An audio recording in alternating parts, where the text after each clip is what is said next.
Hello learners, welcome to my channel enlighten knowledge. आज हम करने जा रहे हैं लिमिटेशंस या फिर जिसे हम कह सकते हैं डीमेरिट्स ऑफ माइक्रो इकोनॉमिक्स। कहाँ कहाँ पे माइक्रो इकोनॉमिक्स आपकी अनसूटेबल होती है, वो सारी की सारी चीज़ें लिमिटेशंस में आ जाएगी। तो let us start now. First आपकी लिमिटेशन क्या हो जाती है? Ignore the whole. हमने पहले से ही डिस्कस किया है कि माइक्रो इकोनॉमिक्स में हम लोग कौन कौन सी चीज़ों को पढ़ते हैं।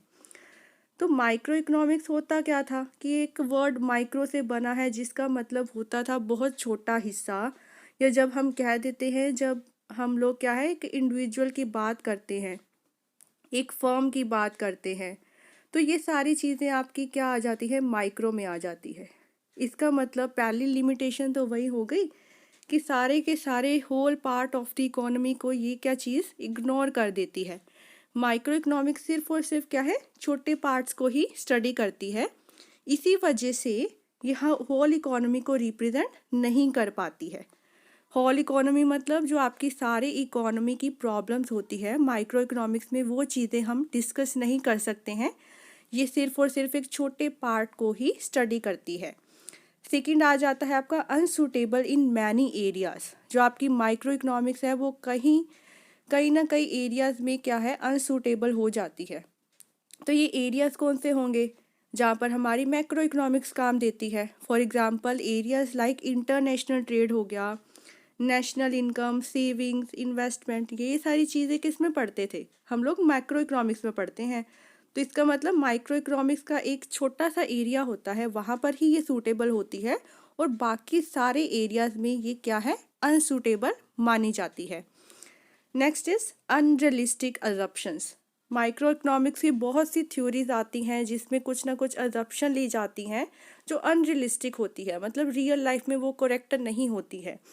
The assumption that the laws of microeconomics are also applicable on macroeconomics is not correct। हमने एक assumption ली थी कि माइक्रो इकोनॉमिक्स के जो लॉज होते हैं वो मैक्रो इकोनॉमिक्स में भी एप्लीकेबल होती है, तो ये चीज़ सही नहीं है।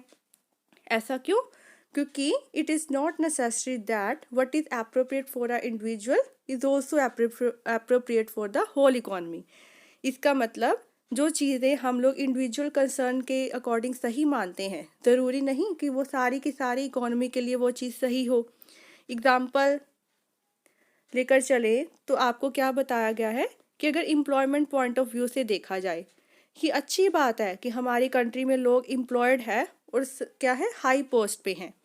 तो इसका मतलब जब हम ये बात करते हैं कि हमारी कंट्री में एम्प्लॉयमेंट है और एट अ हाई पोस्ट है, बट इफ़ ईच इंडिविजुअल, लेकिन अगर हर एक इंडिविजुअल को ही एम्प्लॉयमेंट मिली हो और वो सारे के सारे हाई पोस्ट पे हो, तो इसका मतलब ये तो क्या हो जाएगा, इकोनॉमी में एक अनसर्टेनिटी आ जाएगी, क्योंकि कहीं ना कहीं छोटी जो एक्टिविटीज़ होती है हमारी डेली लाइफ की उसमें रुकावटें आ जाएंगी। अगर सारे लोग ही एम्प्लॉयड हैं, हाई पोस्ट पे हैं, तो स्वीपर की जॉब कौन करेगा, या फिर जो छोटे मोटे काम है वो कौन करेगा? तो ये सारी इकोनॉमी को क्या है, डिस्टर्ब करेगा। For example the lack of sweeper in a country would make that country a dustbin. तो हमें कोई छोटे काम करने वाले भी तो चाहिए, सारे के सारे इकोनॉमी में हाई पोस्ट पे तो नहीं हो सकते। मतलब क्या है कि अगर एक इंडिविजुअल आपका हाई पोस्ट पे है, सेकंड भी हाई पोस्ट पे है, थर्ड भी, तो हम ये थोड़ी मान लें कि सारी की सारी हमारी इकोनॉमी हाई पोस्ट पे ही बैठी है या एम्प्लॉयड है। तो हम मैक्रो इकोनॉमिक्स से माइक्रो इकोनॉमिक्स से कंसेप्ट को स्टडी नहीं कर सकते हैं। अगर मैं आपको एक और एग्जांपल बताऊं, तो एक पर्सन है, एक इंडिविजुअल का खाता है बैंक में, और वो अपनी मनी को निकाल देता है, मतलब डिपॉजिटेड मनी को बैंक से निकालता है। इसका मतलब ये थोड़ी है कि सारे के सारे इंडिविजुअल्स ही अपनी मनी को निकालना शुरू कर देंगे, तो उससे तो हमारा बैंक क्रेडिट क्या है, हो ही नहीं पाएगा। और दूसरी तरफ लोन नहीं मिल पाएगा, सारा का सारा जो बैंक सिस्टम है वो कोलैप्स हो जाएगा, दिवालिया निकल जाएगा। इसका मतलब हम लोग इंडिविजुअल से भी मैक्रो की तरफ नहीं जा सकते, मैक्रो से इंडिविजुअल की तरफ बहुत क्या है, मुश्किल आ जाती है। तो जो ये अजप्शन लेकर चले थे ना कि माइक्रो इकोनॉमिक्स के लॉज आपके मैक्रो इकोनॉमिक्स में एप्लीकेबल हो पाते हैं, तो ऐसा नहीं हो पाता है, क्योंकि माइक्रो इकोनॉमिक्स एक इंडिविजुअल की स्टडी है और मैक्रो इकोनॉमिक्स पूरी इकोनॉमी की स्टडी है। तो ये आपका क्या हो जाता है, अनरियलिस्टिक अजप्शन हो जाता है। फोर्थ है आपका इम्प्रैक्टिकल अजप्शन। अब इन प्रैक्टिकल अडॉप्शन में ये चीज़ें हैं कि रियल लाइफ में कुछ कंसेप्ट है जो हम लोग नहीं यूज़ करते। Most of the theories and models of micro economics are derived upon some assumption, जैसे कि other things remaining the same. ये बहुत ही हर एक चीज़ में हम लोग ये लिख देते हैं कि बाकी सारी चीज़ों को हम लोग कांस्टेंट रखेंगे। थ्योरी ऑफ डिमांड पढ़ लो, इक्वी मार्जिनल, कोई भी आप लोग थ्योरीज पढ़ते हो ना, तो उसमें कुछ चीज़ें को कांस्टेंट रखा जाता है। फुल एम्प्लॉयमेंट अडॉप्शन ली जाती है, या कंज्यूमर बहुत ही ज़्यादा समझदार है, रैशनल है, लेकिन रियल लाइफ में ऐसा नहीं होता है। ये नियर टू इम्पॉसिबल वाली चीज़ हो जाती है। हमारी डेली एक्टिविटीज़ में बहुत से वेरिएबल फैक्टर्स होते हैं जो साथ साथ में टाइम के अकॉर्डिंग चेंज होते रहते हैं। Those changes in variable bring the change in individual behaviour, change हो जाता है। तो हम सारे के सारे तौर पे ये नहीं ले सकते कि हमारी जो इकोनॉमी में हमेशा फुल एम्प्लॉयमेंट रहेगी, बाकी सारी चीज़ें कांस्टेंट रहेंगी, क्योंकि इकोनॉमी क्या है, धीरे धीरे चेंज होती जाती है, इंडिविजुअल का बिहेवियर चेंज होता रहता है। सेम वे में फुल एम्प्लॉयमेंट इकोनॉमी में पाया जाना बहुत ही मुश्किल है या इम्पॉसिबल है। तो ये ऐसी एजम्पशंस को लेकर चलता है जो बहुत ही इम्प्रैक्टिकल है। रियल लाइफ में ऐसा कुछ भी नहीं होता है। नेक्स्ट है रॉन्ग कंसेप्ट ऑफ लेजे फेरे इकोनॉमी। आपने लेजे फेरे इकोनॉमी का यहाँ पे मतलब क्या होता है, ये बहुत इंपॉर्टेंट कंसेप्ट है।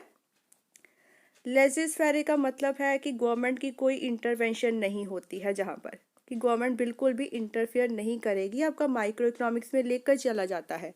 माइक्रो इकोनॉमिक्स ये बिलीव करती है कि लेजे फेरे कंसेप्ट होगा इकोनॉमी में, मतलब कोई भी इंटरफेरेंस नहीं होगी गवर्नमेंट के द्वारा। लेकिन जब हम लोग मार्केट को स्टडी करते हैं या कुछ ना कुछ एक्सप्लेन करते हैं, तो गवर्नमेंट भी उसमें भाग लेती है और स्मूथ एक्टिविटीज़ परफॉर्म करती है। जैसे अगर लेजे फेयर इकोनॉमी की बात की जाए, एक इवेंट हुआ था ग्रेट डिप्रेशन का 1930s में।